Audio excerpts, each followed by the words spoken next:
Hey guys! In today's video, I'll take you through day 1 of our Ilocos adventure. And trust me, this one's loaded.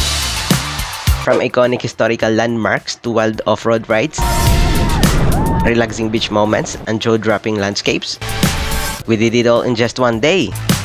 Literal na sulit ang biyahe. So buckle up and come along with me on this unforgettable trip to the north.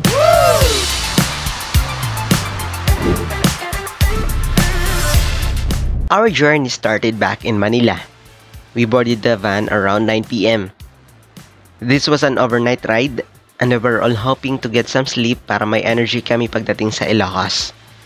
Medyo mahaba ang biyahe, about 8 hours, but it was chill. Along the way, I just listened to music, tried to nap, and looked out the window whenever we'd pass by small towns and quiet highways. That quiet moment before the adventure starts, iba rin yung feeling. Excitement and anticipation are rolled into one.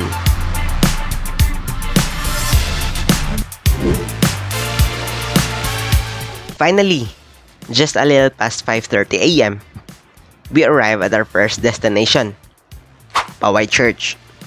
And wow, perfect timing. The golden light of sunrise was just hitting the church's stone facade. Ang ganda talaga. You feel this sense of reverence and peace as soon as you step out of the van. This place has stood here since the 1700s, and when you look at its massive fortress-like structure, you really understand why it's a UNESCO World Heritage Site. Yung architecture niya dito is called Earthquake Baroque, built to withstand calamities.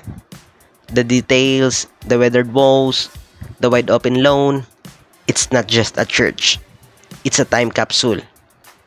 It was the perfect way to start our day. Quiet, calm, and full of history.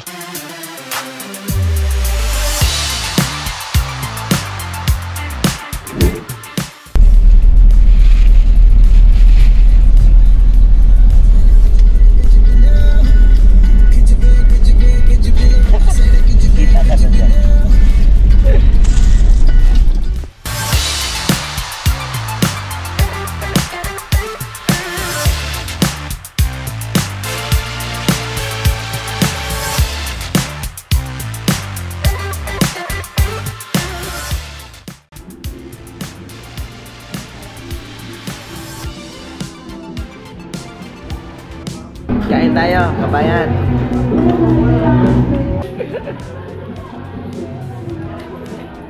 Ba't sa iba, may kasama pang coordinator?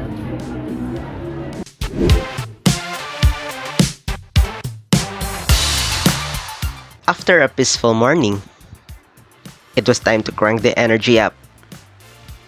We headed straight to Poway Sand Dunes. And let me tell you, this was one of the highlights of the entire trip.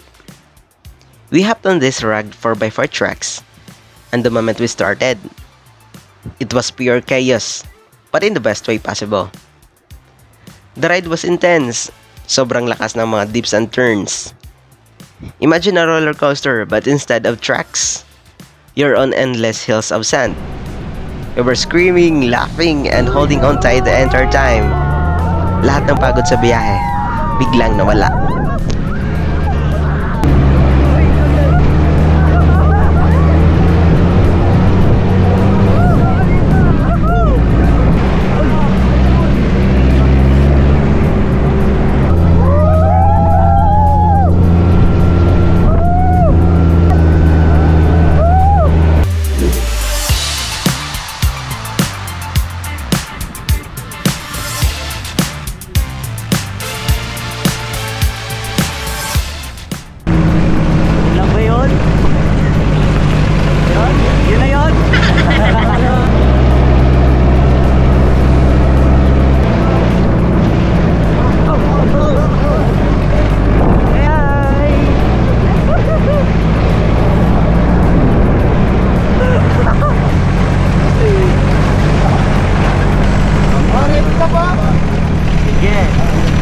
Dapat naka-smile. Dapat naka-smile kayo. Bawal na ka mga ha. Yung buhangin pa, no? Babayad yung mga. Okay, let's go! Uy!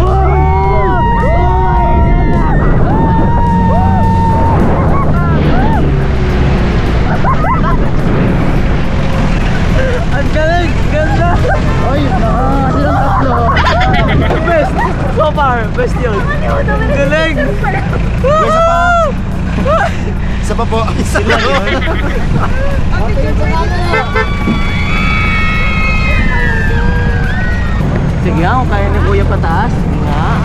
Sige nga. Ay, hindi kaya na kuya. Hindi kaya.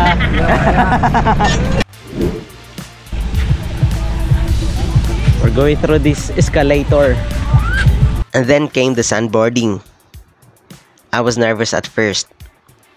It looked easy, but it actually takes balance and guts.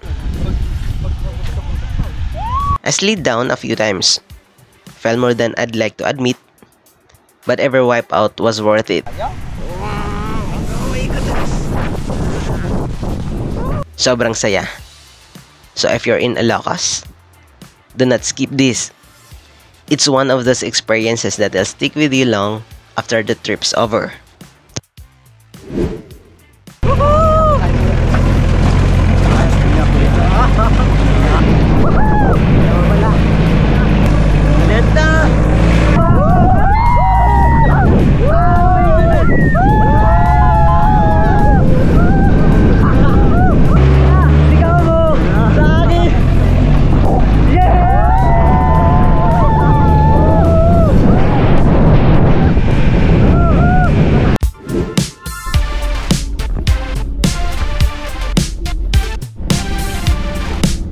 So once our adrenaline settled down, we headed farther north to the beautiful Patapat Viaduct.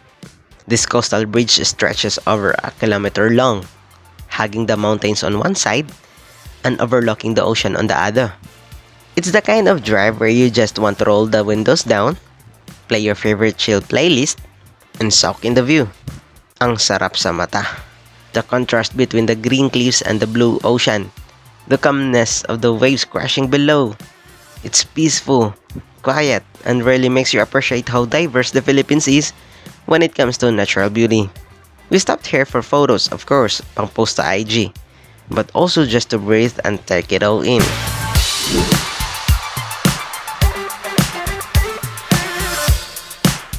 Next up, Blue Lagoon, also known as Maira-Ira Beach. As soon as we saw the shoreline, napangiti kami lahat. The sand was powdery white, and the water, it's crystal clear. The sea is calling! Hindi siya sobrang crowded, which made it even more special. And it was the perfect place to unwind after that wild ride earlier. Pagod. Naglalaro tayo ng buhangin. Ay, ng alon.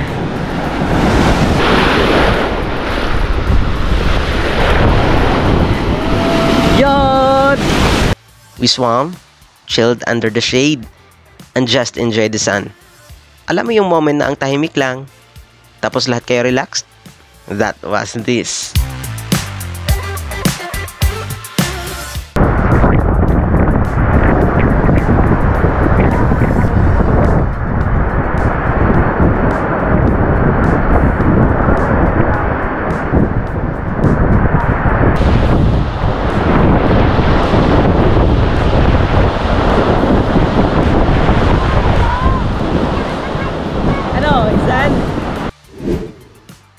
Then came lunch. And oh man, what a feast! Hinuli mo pa ba yan sa dab? Oh my God. It's so a lot. 2. Teka lang, I'll divide it among you. We had freshly grilled fish, lobsters, shrimps, the works. The seafood here hits different. Maybe it's because of the atmosphere, or maybe it's because gutom na kami. But either way, lahat masarap. There's something about eating by the beach that makes everything taste better.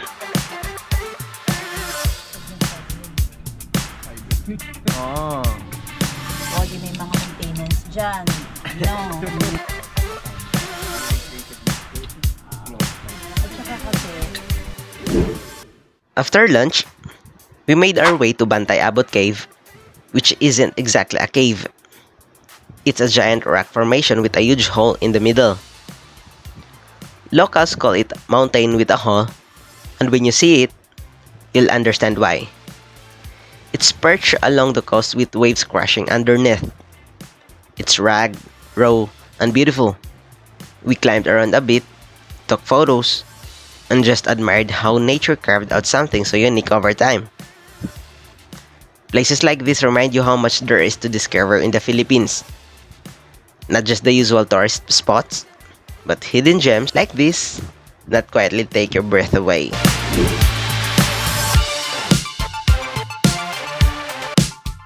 Quick stop at the Pagudpud Welcome Arc. Simple, yes, but iconic. You don't pass by Pagudpud without getting your photo here. It's like your passport stamp, proof that you've arrived. We took our shots, shared a few laughs, and moved on to our next iconic stop.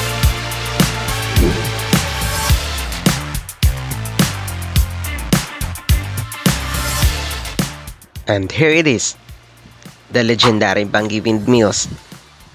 These towering white turbines stand along the shoreline, and they're even more impressive in person. You can hear the strong wind whooshing around you, and when you look up, the blades are just silently slicing through the air. It's surreal. These windmills supply renewable energy to the region. But more than that, they become a symbol of Ilocos Norte. Majestic, powerful, and forward-looking. We walked along the beach, took photos from every angle, and just enjoyed the raw beauty of the place. Ito yung lugar na kahit ilang beses mo balikan, hindi ka magsasawa.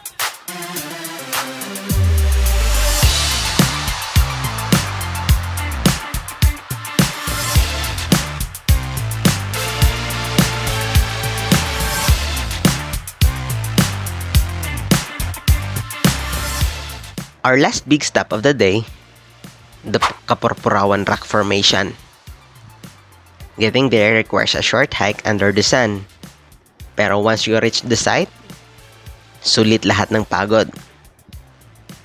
The name Kaporpurawan means white in Ilocano, and you'll see why. These white limestone formations, carved naturally by wind and water, look like giant sculptures straight out of a fantasy world. The contrast between the pale rocks and the deep blue sea is striking. So we took our time here, nag-photo ops, at nag-reflect ng konti. Nature really knows how to create masterpieces.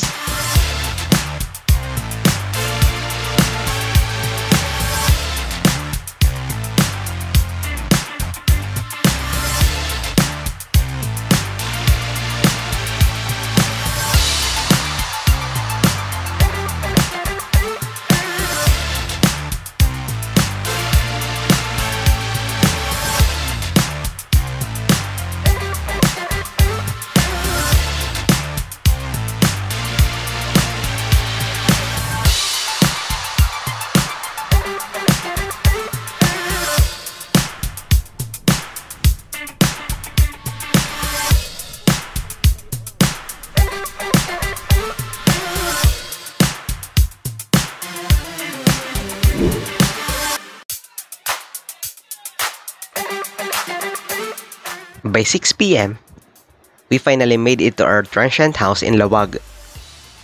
Pagod pero happy.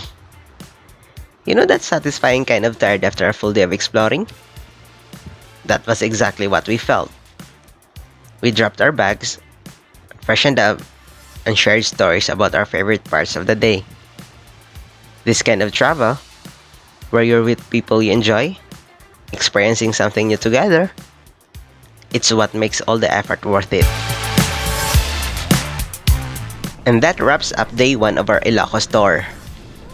From centuries-old churches to adrenaline-packed sand dunes, from relaxing beach time to wind-powered wonders, Ilocos Norte gave us a full experience in just one day. And we're just getting started.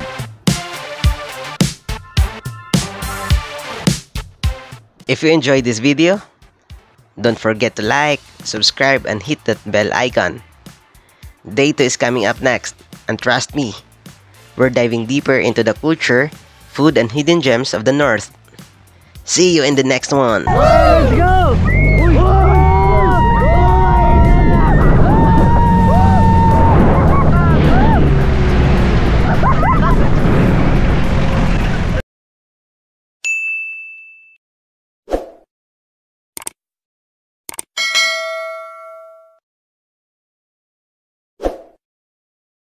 Bye.